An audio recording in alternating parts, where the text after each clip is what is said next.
نستعينه ونستغفره ونعوذ بالله من شرور أنفسنا ومن سيئات أعمالنا من يهده الله فلا مضل له ومن يضلله فلا هادي له أشهد أن لا إله إلا الله وأشهد أن محمدا رسول الله اللهم صل على نبينا محمد وعلى آله وأصحابه أجمعين أما بعد قال الله تعالى في القرآن الكريم أعوذ بالله من الشيطان الرجيم يا أيها الذين آمنوا اتقوا الله حق تقاته ولا تموتن إلا وأنتم مسلمون وقال تعالى أيضا يا أيها الذين آمنوا كتب عليكم الصيام كما كتب على الذين من قبلكم لعلكم تتقون وقال النبي صلى الله عليه وسلم اتق الله حيثما كنت. Segala puji mutlak bagi Allah Subhanahu wa taala yang telah menganugerahkan berbagai macam kenikmatan kepada kita semua, terutama nikmat iman dan Islam. Harta itu juga bisa merupakan bagian kenikmatan. Pangkat, jabatan, kedudukan, dan beserta atribut lainnya bisa juga itu merupakan kenikmatan, tapi juga bisa merupakan musibah. Namun dalam perspektif kenikmatan, nikmatnya kesehatan, nikmatnya harta yang kita miliki, nikmatnya jabatan yang kita raih, jika dibandingkan dengan nikmatnya iman dan Islam, itu tidak setara. Nikmat iman dan Islam itu adalah nikmat yang paling besar yang Allah berikan, yang Sang Khalik berikan kepada makhluknya. Makanya sangat tepat sekali apabila para penceramah khatib suka mengatakan segala puji bagi Allah yang telah menganugerahkan berbagai macam kenikmatan kepada kita semua, terutama nikmat iman dan Islam. Bisa dikatakan ketika ada seseorang meskipun dia itu fakir atau dianggap melarat, tetapi lebih nikmat ketika dia mempunyai iman ketimbang orang tersebut konglomerat tapi kafir. Jadi muslim yang melarat lebih baik daripada orang kafir yang konglomerat, atau orang yang melarat tapi mukmin lebih baik daripada konglomerat tapi kafir. Tentu yang lebih bagus itu adalah mukminnya tidak melarat. Jadi mukmin yang konglomerat jauh lebih baik daripada mukmin yang melarat. Ini ada hadis Nabi dari Sahih Muslim, al-mu'minul qawiyyu khairum wa ahabbu ilallahi minal mu'minid dhaif. Nah, di sini mukmin yang kuat itu lebih baik dan lebih Allah cintai ketimbang mukmin yang lemah. Jadi kalau misalkan ada ketua RT beriman, lebih baik daripada ketua RW yang tidak beriman. Tapi ketua RW yang beriman lebih baik daripada ketua RT yang beriman. Jadi semakin tinggi semakin baik dan semakin Allah cintai. Jadi kualitatif ya. Nah, mudah-mudahan kita mempunyai harta, mempunyai kedudukan, mempunyai apapun yang berkaitan dengan atribut dunia, itu tetap dalam spirit iman, dalam ketakwaan kepada Allah Subhanahu wa taala. Selanjutnya, kalau orang bertanya tentang iman, kan di dalam hadis yang diriwayatkan oleh Imam Muslim dari Amirul Mukminin Umar bin Khattab radhiyallahu anhu, ketika ada malaikat Jibril kemudian bertanya kepada Nabi Muhammad SAW, ya Muhammadu akhbirni anil iman, habarkan kepadaku tentang iman. Faqala Nabi sallallahu alaihi wasallam, maka kemudian Rasulullah sallallahu alaihi wasallam bersabda, al imanu an tu'mina billahi wa malaikatihi wa kutubihi wa rusulihi wal akhiri wa tu'mina bil qadari khairihi wa syarrihi. Iman adalah bahwasanya engkau beriman kepada Allah, kepada malaikat-malaikatnya, kepada rasul-rasulnya, kepada kitab-kitabnya, kepada hari akhir, dan kepada takdir. Itu yang dimaksud dengan iman. Jadi ketika Allah Subhanahu wa taala berfirman, ya ayyuhallazina amanu, wahai orang-orang yang telah beriman. Nah, amanu di sini dalam gramatika bahasa Arab itu adalah fi'il madi dari amanah. Amanah yu'minu imanan mu'minun. Jadi mufradnya adalah amanah. Kalau kemudian ditasrif amanah, amanah, amanu kan? Amanah dia telah beriman, amanah dia berdua telah beriman, amanu mereka telah beriman. Berarti kalau masuk fi'il madi, keterangan waktunya adalah past tense atau preterite atau lampau. Berarti ketika Allah berfirman, ya ayyuhallazina amanu, wahai orang-orang yang telah beriman. Jadi ayat ini surah Al-Baqarah ayat 183 ditujukan kepada orang-orang yang mengaku telah beriman. Bukan akan beriman, tapi telah beriman. Makanya puasa ini diwajibkan kepada orang yang telah beriman. Ini sababun nuzul atau asbabun nuzul terkait dengan ayat ini. Ayat ini turun di bulan Sya'ban tahun kedua Hijriah. Jadi setelah 15 tahun kenabian Nabi baru diturunkan perintah untuk melaksanakan ibadah saum di bulan Ramadan selama 1 bulan. Yang awalnya saum itu hanya dilakukan dalam 1 bulan itu rata-rata 3 hari. Nah, kemudian diturunkan ayat ini berbarengan dengan kemudian di tahun itu, di bulan itu adanya perintah untuk menghadapi orang-orang kafir, yaitu perang Badar. Nah, jadi ketika Rasul tinggal di Mekah, di kampung halamannya sendiri, di situ juga ada banyak jagoan-jagoan yang masuk Islam. Kita ketahui ada Hamzah bin Abdul Muthalib, paman Nabi, itu jawara itu, orang yang sangat disegani dan ditakuti. Ada Umar bin Khattab, disebut Al-Faruq, itu gagah luar biasa. Ada Ali bin Abi Thalib, wah itu. Ada Zubair, itu jawara-jawara. Tapi kenapa tidak melakukan perlawanan secara langsung? Memang belum ada perintah, belum ada wahyu yang kemudian memerintahkan untuk mensikapi orang-orang musyrik Quraisy Mekah. Tapi ketika setelah hijrah ke Madinah, kemudian Rasul mendapatkan tolabun nusrah, menjadi kepala negara di Madinah, kemudian diperintah untuk berjihad. Nah, yang menarik, perintah ini dilakukan di bulan Ramadan.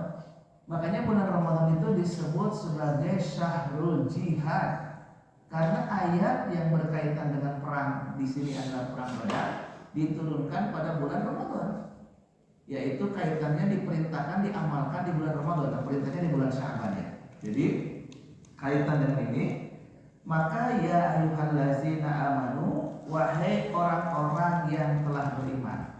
Yang tidak beriman tidak wahai, tidak diseru oleh Allah Subhanahu wa taala. Jadi kalau misalkan pada waktu bulan Ramadan KTP-nya muslim tapi dia tidak saum, berarti orangnya belum beriman, baru KTP-nya. Nanti yang masuk surga KTP-nya insyaallah. Orangnya wallahu a'lam bishawab. Nah, jadi kaitannya berbahagialah orang yang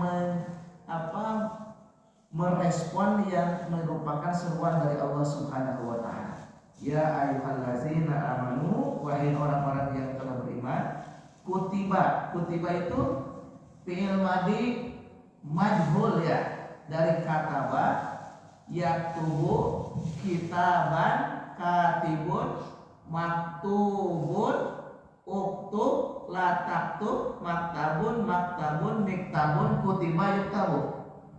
Ibu apa? Ulangi ya. Kataba, yaktubu, kitaban, ada juga kitaban, kitabatan, sama itu masdarnya. Katibun, maktubun, uktub, la taktub, maktabun, maktabun, miktabun, kutiba, yuktabu. Kataba fi'il madi, yaktubu fi'il mudhari, kitaban, kitabatan masdar, katibun isim fa'il, maktubun isim maf'ul, uktub fi'il amar, la taktub fi'il nahi, maktabun isim jaman isim makan, miktabun isim alat, kutiba fi'il madi majhul, yuktabu fi'il mudhari majhul. Kataba telah menulis, yaktubu sedang akan menulis, kitaban atau kitabatan tulisan, katibun penulis, maktubun yang ditulis, uktub tulislah, la taktub jangan kau tulis, maktabun waktu menulis, tempat menulis. Nah, maktabun tempat menulis berarti meja. Meja bahasa Arabnya maktabun. Tempat menulis kantor, maka kantor juga bahasa Arabnya maktabun, maktab. Nah, kalau di Mekah ya, di Madinah, maktab itu artinya kantor, tempat menulis.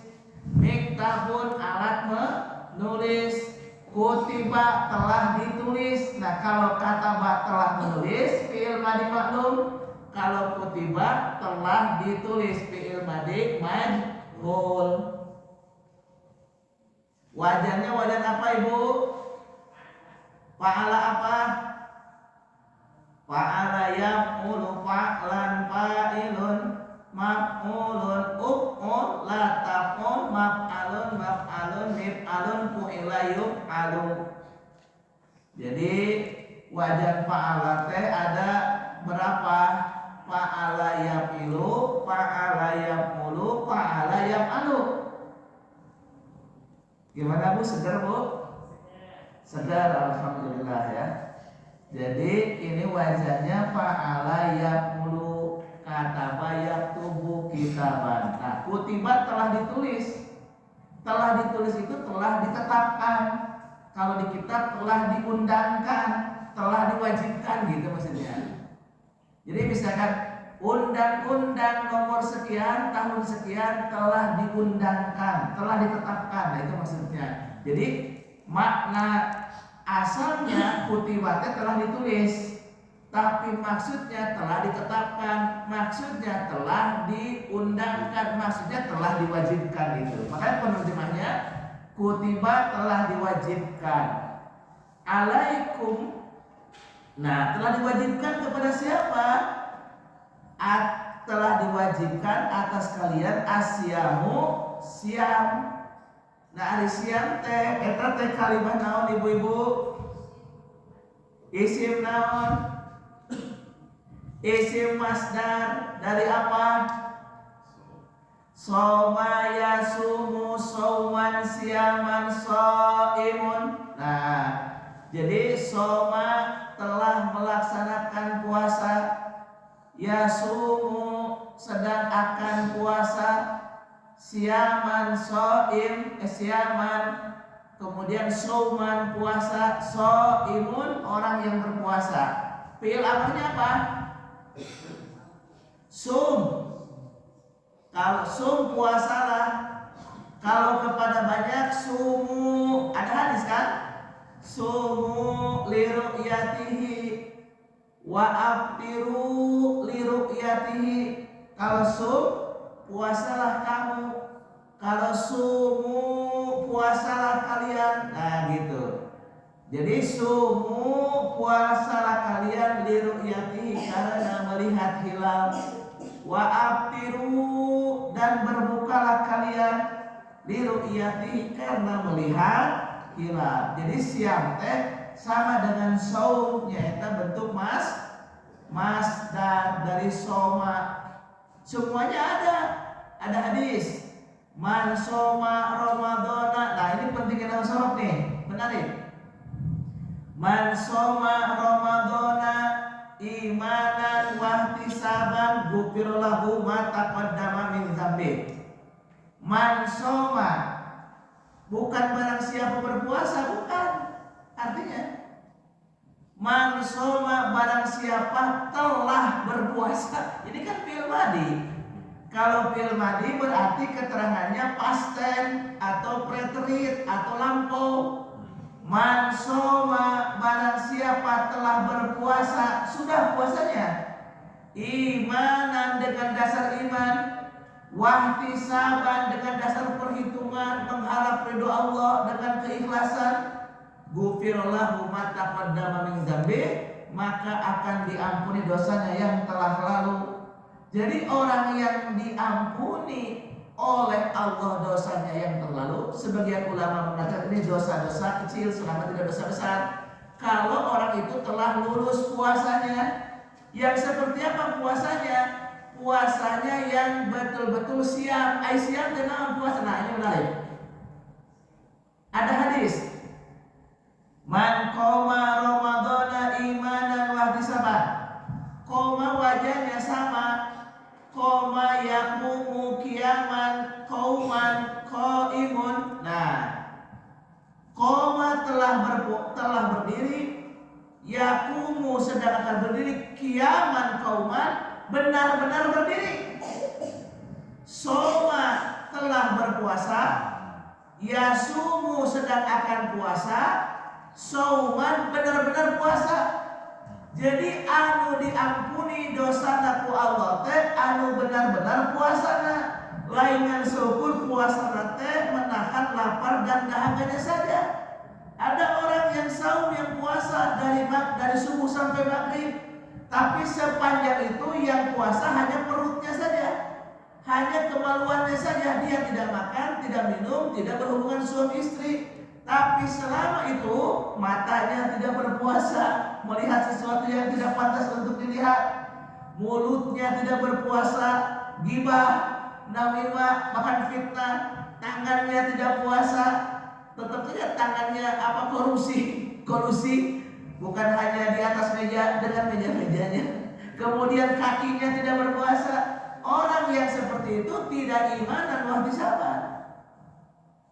Jadi orang yang dia akan diampuni dosanya oleh Allah yang siam teh yang benar-benar puasa gitu, bukan hanya menahan lapar haus saja, benar-benar menahan lapar hausnya saja, benar-benar menahan pandangannya, benar-benar menahan telinganya, ulah sadenge-denge, nah ulah sa omong-omong, nah itu.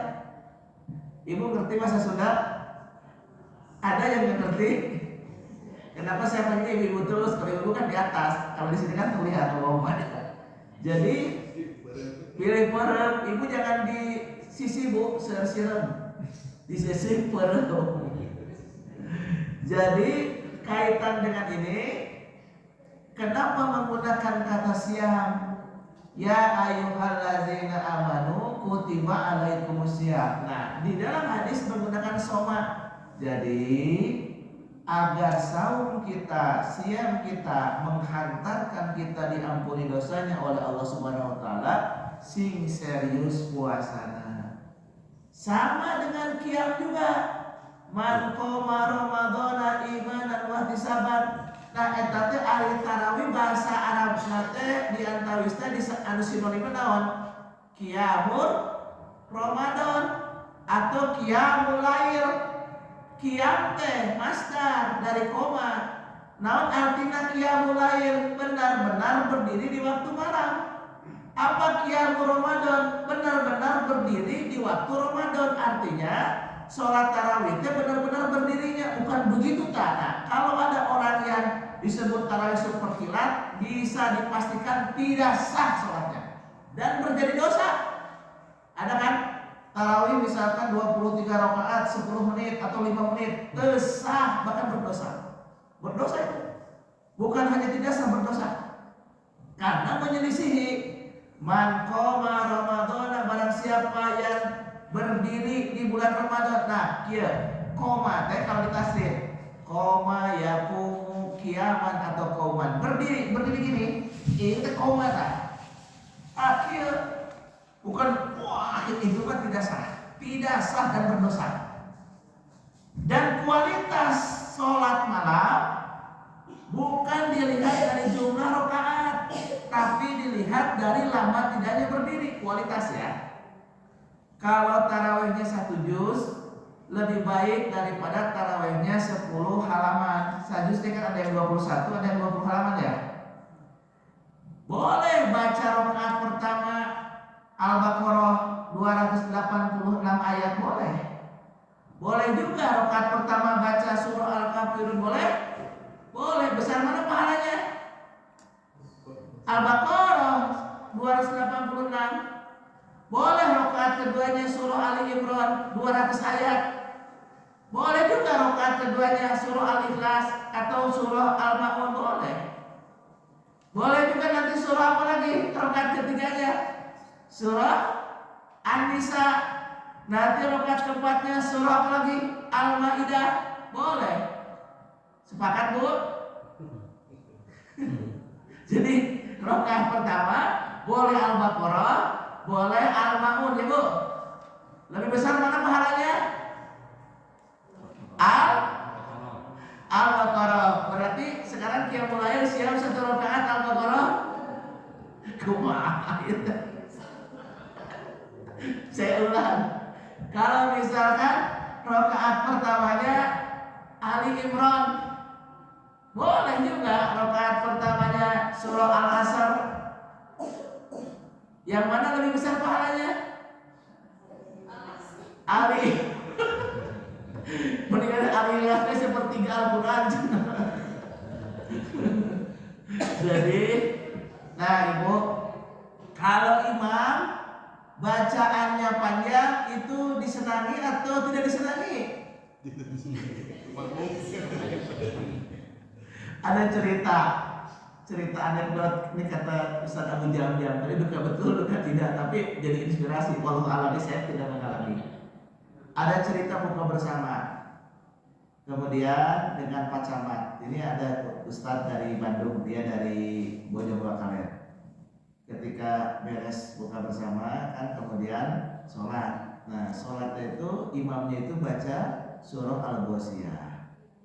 Itu Camat komplain, mau panjang teuing atau padahal mah kulhu jeung Al-Falah jeung si imam teh Pak Camat. Nah anu komplain abi we ngadamel KTP terus 3 bulan aja beres-beres teh komplain. Nah abi diajak taqarrub ilallah buat komplain gitu. Ngerti orang Bu? Jadi kata si imam, Pak Camat, saya aja buat KTP udah 3 bulan belum beres tidak komplain. Bapak saya ajak untuk mendekat kepada Allah, taqarrub ilallah, masa komplain hanya beberapa menit gitu. Berdasarkan survei ini mah di berbagai masjid, bukan di Dewa ya, di Bandung, di Garut, di Abdi, di Limangan juga sama. Rata-rata jamaah itu komplain, terutama ibu-ibu, kepada imam yang terlalu panjang, bukan terlalu pendek. Apakah ini ibu-ibu banget? Jadi alhamdulillah imamna pendek, aduh panjang. Padahal hadisnya man qoma ramadhana imanan wa ihtisaban ghufira lahu ma taqaddama min dzambi. Bu, makanya kalau Rasulullah dan para sahabat ya, itu kalau bulan Ramadan itu ditingkatkan ibadahnya, qiyamul lailnya ditingkatkan. Jadi apa? Karena ada harapan besar supaya naik kelas, ada harapan diampuni dosanya oleh Allah Subhanahu wa taala. Nah, jadi itu ya. Kembali kepada ini. Ya ayyuhallazina amanu kutiba alaikumusiyam kama kutiba alal ladzina min qablikum la'allakum tattaqun. Nah, ari tattaqun teh Bu, orang-orang yang bertakwa teh naon? Bertakwa teh orang yang berhati-hati. Bertakwa itu orang yang melaksanakan perintah Allah, menjauhi larangan Allah. Orang tidak melaksanakan perintah Allah artinya dia sedang bermaksiat. Orang melaksanakan larangan Allah berarti dia sedang bermaksiat. Kalau orang bertakwa berarti dia tidak bermaksiat.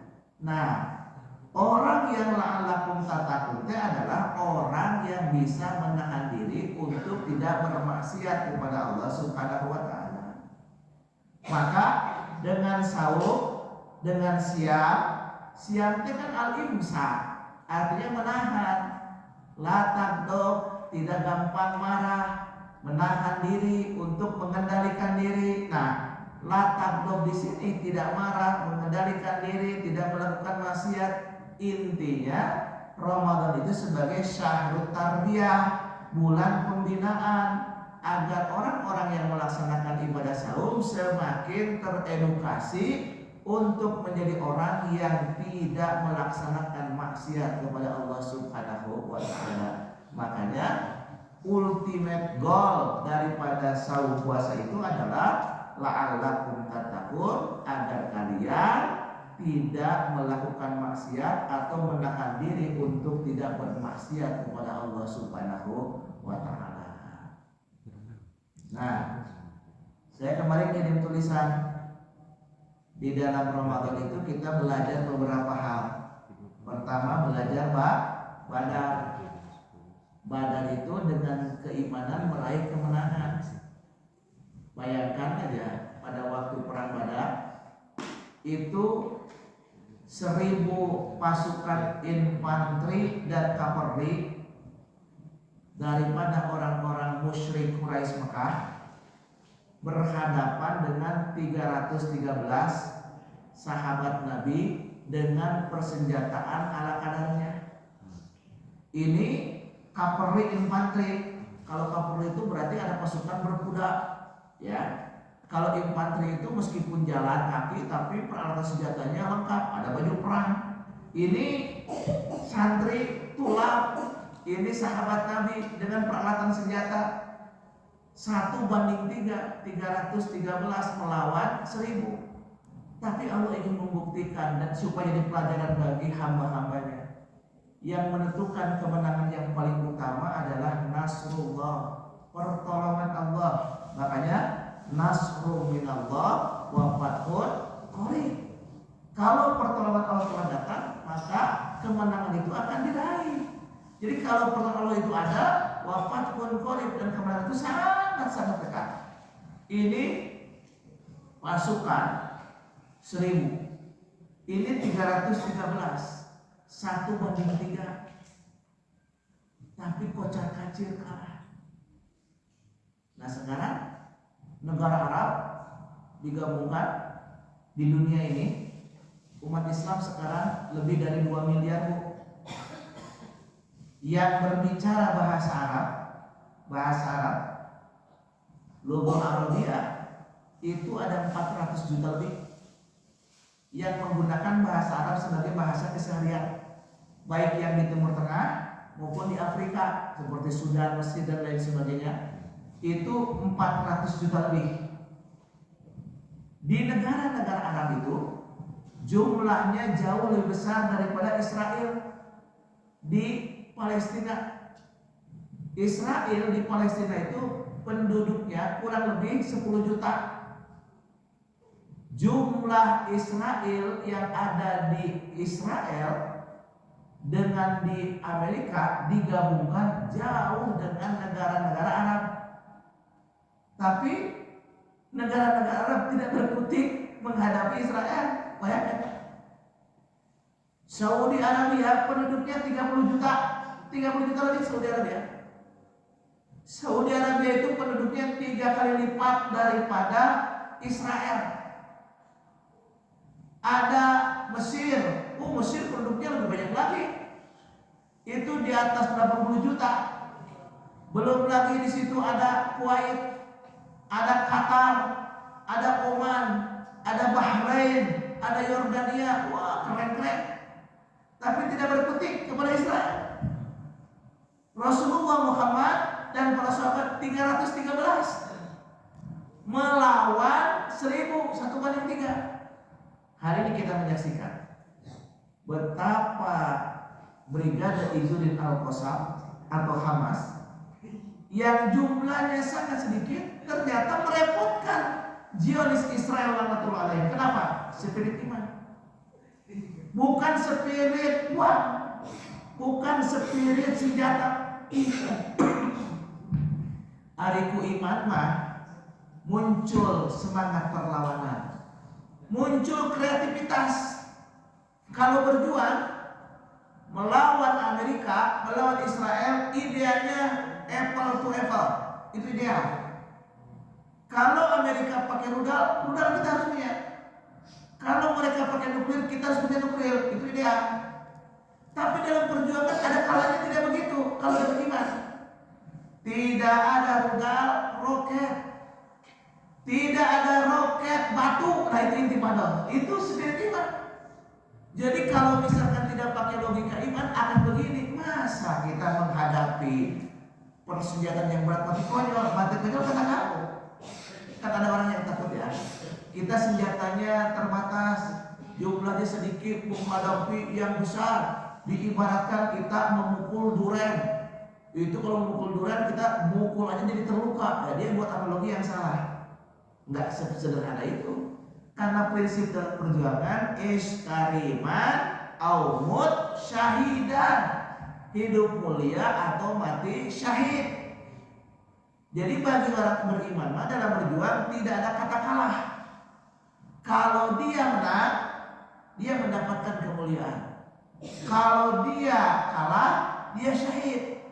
Yang dikhawatirkan adalah ketika menang atau kalah tidak dalam ridho Allah Subhanahu wa taala. Lebih baik meninggal tapi syahid daripada hidup terhina bahkan dimurkai Allah Subhanahu wa taala. Nah, ini spirit iman. Iman Pak, Indonesia dijajah oleh Belanda dalam sejarah 350 tahun, sekarang digugat oleh Menteri Kebudayaan Fadlizon. Jadi pembodohan. Tidak 350 tahun juga, karena Aceh itu hanya kalah perang 1942, tapi lama ya dijajah oleh Jepang. Jepang itu musuh negara-negara barat. Tapi kalau spirit iman menghadapi Meriam tetap berani meskipun berucing. Itu inspirasi lagi kita. Kudu nama Prabowo teh berkaca, Prabowo presiden maksudnya. Di sini dianggap Prabowo yang lain. Karena temannya Kang Masa, Dwi Prabowo pengurus Prabowo-Bin. Kang Masa sanes Prabowo ya karena Imam Prabowo jadi presiden Indonesia. Jadi ku spirit iman mah bapak-bapak ibu-ibu ya. Babu runcing pun jadi. Logikanya di mana? Ngelawan Meriam. Kata Jamin MJ, kalau Meriam Belina mah udah ini pakai Meriam benar. Pakai babu runcing. Bayangkan spiritnya luar biasa. Tapi dengan spirit iman, babu runcing pun kemudian dapat melawan kaitannya pasukan yang begitu luar biasa dan berani untuk menghadapi sekutu. Coba sekutu ya. Sekutu kemudian datang ke Surabaya. Itu melawan santri. Ada fatwa jihad dari Hadratus Syekh Kiai Hasyim Asy'ari 22 Oktober 1945. Itu kemudian menghadapi senjata yang begitu luar biasa. Ada yang pakai batu, ada yang pakai samurai, ada yang pakai celurit. Orang Madura pakai celurit tuh. Ada yang pakai golok, ada yang pakai babu runcing. Spirit iman memunculkan perlawanan. Makanya bagi Indonesia mah bulan Ramadan teh adalah syahrul jihad, di mana Indonesia merdeka tahun berapa? 9 Ramadan 1364 Hijriah. Bertepatan dengan tanggal 17 Agustus 1945 Ramadan. Jadi kita itu sebetulnya kalau gini ya, sok spiritnya beda. Indonesia merdeka 17 Agustus dengan Indonesia merdeka 9 Ramadan. Spiritnya mana? 9 Ramadan Pak. Tapi kan sejarah itu ditulis oleh yang menang dalam tanda petik. Kalau Indonesia, hari kemerdekaan Indonesia 9 Ramadan 1364 Hijriah. Sekarang tahun 1447 kan? Artinya apa? Bahwa spirit kemerdekaan itu ada spirit iman. Makanya ada lagu, ini bukan hadis. Kubul waton minal iman. Cinta tanah itu sebagian daripada iman. Ini bukan hadis, bukan. Ini karangan ulama. Kalau di Indonesia diubah menjadi lagu ya waton kubul waton minal iman. Cinta tanah sebagai iman ada usaha dari ulama untuk menanamkan spirit keimanan menghadapi musuh, yaitu orang kafir Belanda yang menjajah laku iman. Maka perang Badar itu mengajarkan kepada kita terkait dengan iman. Kalau dengan iman apapun bisa dilakukan. Dalam konteks kita tidak akan pernah gentar menghadapi siapapun. Ku iman. Dan kalau orang beriman itu berjuang, Allah yang menggerakkannya. Bayangkan, dari lemparan batu, gerakan intifada, sampai kepada roket, bahkan sekarang punya roket yang dapat menjangkau Tel Aviv. Itu kan luar biasa. Punya terowongan bawah tanah. Saya waktu sebelum Ramadan ada pertemuan dengan pengurus MUI pusat. Itu di Palestina itu orang Israel itu kenapa jengkel dan keder menghadapi Hamas? Bayangkan, ada satu wilayah yang dianggap sudah tak bertuan karena bangunannya dihancurkan. Di atas tanah porak-porandan itu udah luluh lantak. Tapi apa yang membuat keder? Di tempat itu ternyata ada aja yang nembak roket. Ini dari mana? Bisa menembak, itu udah keder ya. Kalau orang Israel sama Amerika, dia kan punya satelit, Pak. Satelit yang mereka miliki, ketika melihat orang Gaza itu kan penjara terbesar di dunia, kan dibenteng di blokade. Dengan kekuatan bentengnya, dengan kekuatan satelitnya, maka orang Israel dan Amerika kalau lihat orang Gaza seperti kita manusia melihat ikan di dalam akuarium. So, kalau kita di akuarium, ikan mau ke atas, ke bawah, mau kan kelihatan. Tapi ternyata qadarullah tidak begitu. Dia keder, dia punya teknologi yang luar biasa. Kan sebetulnya mudah. Kan luasnya Gaza itu seperti luasnya Bandung. Kalau Bandung Raya digabungkan lebih luas Bandung Raya daripada Gaza. Bandung Raya itu kota Bandung, Kabupaten Bandung Barat, kota Cimahi. Dibandingkan dengan Gaza lebih luas Bandung Raya. Tetapi Israel dan Amerika yang begitu luar biasa tidak bisa menaklukkan. Teknologinya tidak sampai. Ini spirit iman. Di samping tentu ini perpaduan antara iman dan ilmu. Nah, ilmu itu berkembang karena didasari dengan iman. Ada spirit perlawanan menghadapi orang Zionis Israel. Makanya perang Badar itu harusnya menjadi inspirasi bagi kaum muslimin sepanjang waktu. Jangan keder dengan Amerika, jangan keder dengan Cina, jangan keder dengan Rusia. Kalau umat Islam bersatu, maka semua itu bisa kalah oleh kekuatan umat Islam. Tapi kalau pemimpin-pemimpin Islam yang hubud dunia wa karahiyatil maut, maka yang terjadi adalah para pemimpin-pemimpin di negara-negara Arab menjadi antek-antek Zionis Israel laknatullah alaihi. Jadi terbalik, pejuang dianggap teroris, Amerika dianggap sahabat, kan ngaco. Itu tidak sesuai dengan semestinya. Nah sekarang dengan Fathu Mekah juga kita belajar. Kan Fathu Mekah Ramadan juga. Ramadan. Jadi perang Badar di bulan Ramadan, Fathu Mekah di bulan Ramadan. Jadi Ramadan itu bulan kemenangan. Jadi yang menjadi bulan kemenangan itu menghadapi orang kafir. Tapi mungkin spirit ini juga barangkali ya, ketika misalkan dalam berbagai macam situasi ini menjadi hal yang menarik gitu ya, kemenangan. Tapi kemenangan di sini kemenangan menghadapi orang kafir ya, bukan kemenangan sepak bola, bukan. Wah, Ramadan menang terus. ini mah urusannya dengan perjuangan menghadapi orang kafir, orang munafik. Tapi kalau soal hikmah tim kesayangan siapa Ustaz Akil menang terus, nah itu soal lain. Di bulan Ramadan kandang dan kandang menang terus. Nah jadi kaitannya dengan spirit iman. Nah di bulan Ramadan itu ada Ramadan, ada apa lagi? Ada Fathu Mekah. Terus ada Lailatul Qadar. Lailatul Qadar itu khairum min alfi syahrin. Satu malam itu lebih baik daripada 1000 bulan, daripada seumur hidup. Maka jangan sampai lepas. Kalau kita wafat di malam Lailatul Qadar, itu keuntungan yang luar biasa. Kalau kita dapat Lailatul Qadar, kita akan mendapatkan anugerah yang begitu luar biasa.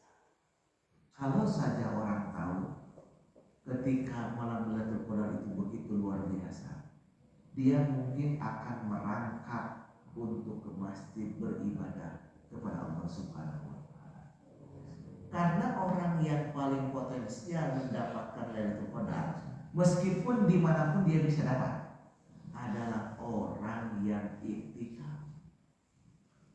I'takafa ya'takifu iktikafan. Iktikaf itu benar-benar menetap. Nah ini benar-benar menetap, berdiam diri di masjid. Nah kalau iktikaf ada keutamaannya. Satu, di masjid lebih terkontrol, lebih terkendali untuk tidak melakukan maksiat. Yang kedua, kalau iktikaf tidurnya saja itu lebih baik daripada orang yang tidur di rumah. Bapak-bapak tidur di masjid karena iktikaf berpahala. Tentu yang paling utama di masjid itu zikir, baca tilawah Al-Quran, sholat malam, kemudian berdoa, itu jelas lebih utama. Capek tidurnya saja dapat pahala. Tapi bukan pindah tidur ya. Tapi artinya tidurnya saja kalau di masjid iktikaf dapat pahala dibanding tidur di rumah. Tapi tentu yang paling utama, pekerjaan utama di masjid itu bukan tidur, tetapi melakukan zikrullah, melakukan zikir kepada Allah, membaca Al-Quran. Maka melakukan kajian ilmu. Nah, kita buat program, ada amalan fardhiyah, ada amal jama'i. Amalan fardhiyahnya ada kaitannya dengan tilawah Al-Quran. Kalau bisa yang iktikaf, ini ibu-ibu yang iktikaf pun kalau bisa minimal sekali khatam ya, 10 hari. Berarti satu hari rata-rata 3 juz bu. Siap? 3 juz sehari. Kalau misalkan mau sehari 10 juz lebih bagus. Berarti 3 hari sekali. Minimal 3 juz. Jadi 1 bulan 30 hari khatam. Begitu. Dan itu munfarid bu sendiri, bukan kolektif kolehiyah.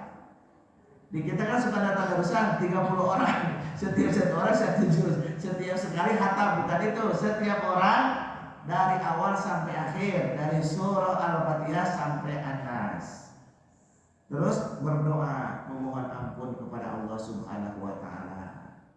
Nah, jadi kalau tidurnya karena capek beribadah, insya Allah berpahala. Tapi niatkan untuk senantiasa beribadah. Jadi tidur aja kalau capek. Setelah tidur bangun lagi, ibadah lagi, bangun lagi, ibadah, fokus. Bisa jadi ini merupakan Ramadan terakhir kita. Belum tentu Ramadan yang akan datang kita bisa masuk lagi. Memang Ramadan akan terus ada selama belum kiamat. Tapi masalahnya apakah kita akan ada di bulan Ramadan? Belum tentu, wallahu a'lam. Mumpung sekarang ada Ramadan, mumpung kita ada di bulan Ramadan, mumpung kita bisa iktikaf, pergunakan sebaik-baiknya, pergunakan seoptimal mungkin. Jangan sampai nanti kita tidak berkesempatan lagi di bulan Ramadan, kita tidak mengoptimalkan kesempatan yang Allah berikan hari ini. Jangan sampai Ramadan lewat. Karena di bulan Ramadan itu di samping satu bulan full pahalanya dilipat gandakan, ada malam Lailatul Qadar. Maka ini DKM Al-Insyirah, ada Ustaz Herpan, ada Ustaz Akil, ini kami jamaah menyampaikan jazakumullah ahsanal jaza yang telah memfasilitasi baik sahur, baik buka, baik kegiatan. Ini tidak semua masjid bisa melakukan seperti ini. Mudah-mudahan ini juga bagian daripada program untuk memfasilitasi orang-orang yang i'tikaf, orang-orang yang akan fokus beribadah, menjemput Lailatul Qadar dan menjadi amal solih yang pahalanya berlipat ganda insyaallah. Amin. Saya kira itu sebagai pengantar supaya bisa diskusi sampai 2:30.